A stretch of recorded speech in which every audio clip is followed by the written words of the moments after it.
Hello കൂട്ടുകാരെ, നമുക്കിന്ന് മുട്ടക്കറി ഉണ്ടാക്കാം. അടിപൊളി ടേസ്റ്റ് ആട്ടാ. ചോറിന്റെ കൂടെയോ ചപ്പാത്തി, ദോശ എല്ലാത്തിന്റെ കൂടെയും കഴിക്കാം. വായോ വീഡിയോയിലോട്ട് പോകാം. ഒരു ചട്ടിയിലോട്ട് എണ്ണ ഒഴിച്ചിട്ടുണ്ട്. നല്ലെണ്ണയാണ് ഒഴിച്ചിരിക്കുന്നത്. 2 സവാള, 1 കുടം വെളുത്തുള്ളി, 1 കൈവിരലിന്റെ വലുപ്പത്തിലുള്ള ഇഞ്ചി കൂടി നന്നായി വാട്ടിയെടുക്കുക. ചെറുതായി വാടിക്കഴിയുമ്പോൾ 2 തക്കാളി, 2 പച്ചമുളക്, ഒരു 2-3 തണ്ട് മല്ലിയില, 1 തണ്ട് കറിവേപ്പില, ഇതെല്ലാം കൂടി നന്നായി വഴറ്റി ചൂടാറാനായി വെക്കാം.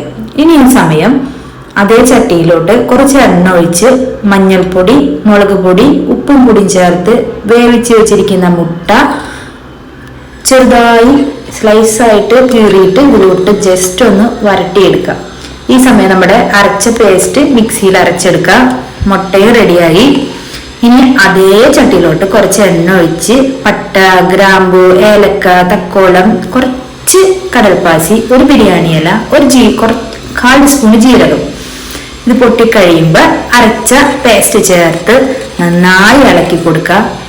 മഞ്ഞൾപ്പൊടി, മുളക് പൊടി, മല്ലിപ്പൊടി, ഗരം മസാല ഇതെല്ലാം കൂടി ചേർത്ത് നന്നായി മിക്സ് ചെയ്ത് 2 വലിയ ടീസ്പൂണ് തൈരും കൂടി ചേർത്ത് നന്നായി മിക്സ് ചെയ്യുക. അപ്പൊ കടകളിൽ നിന്നൊക്കെ കിട്ടണ ആ മുട്ടക്കറിയുടെ ടേസ്റ്റ് ഉണ്ടാവും.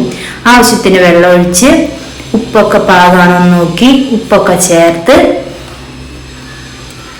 ഇനി നമ്മൾ നന്നായി തിളച്ച് കഴിയുമ്പോൾ നമ്മൾ ലൈറ്റ് വറുത്ത് വെച്ചിരിക്കുന്ന മുട്ടയും കൂടി ചേർത്ത് ചെറുതീയിൽ മൂടി വെച്ച് വേവിക്കാം.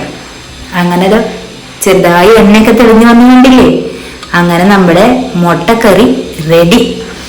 അടിപൊളി ടേസ്റ്റ് ആട്ടാ. ഇനി ഇതിലോട്ട് 2 തണ്ട് മല്ലിയില ചെറുതായി കട്ട് ചെയ്ത് ചേർത്ത് കൊടുത്ത് ഇളക്കി അങ്ങനെ തന്നെ മൂടി വയ്ക്കാം.